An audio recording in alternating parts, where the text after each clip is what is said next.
In the heart of the storm, a witch does not cower. She listens, she waits, then she moves with intention. To banish negative energy is not to fear it, but to confront it with clarity and will.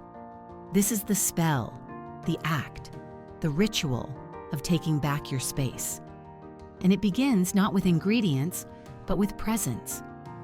The first step is silence, real silence, the kind that presses on your skin and makes you feel the shape of your breath. Stand alone in the room where the weight gathers, where arguments echo or sadness lingers like smoke. Do not reach for sage or salt yet. Just be there. Let the unease show itself fully, like pulling poison to the surface.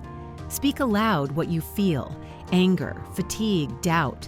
Whatever form the negativity has taken, name it. Power shifts when things are named. Then the fire. Light a black candle if you have one, or any flame will do. The fire is not for show. It is a declaration. Watch it flicker and grow steady. Say clearly, by flame and breath I cleanse this air. By will and word I strip it bare. No curse, no shadow, no ill shall stay. Be gone with you. I clear the way.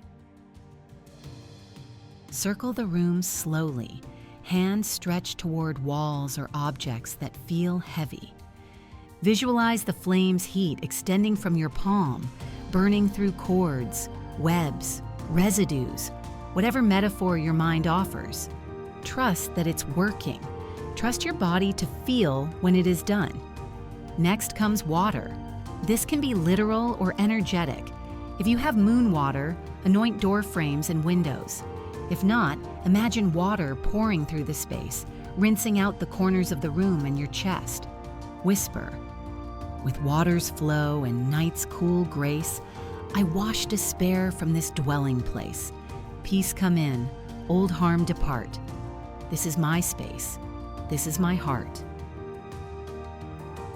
When the energy has shifted, and you will know when it has, seal it. Clap your hands once, sharply. Then say, what was here is gone. What is mine is calm.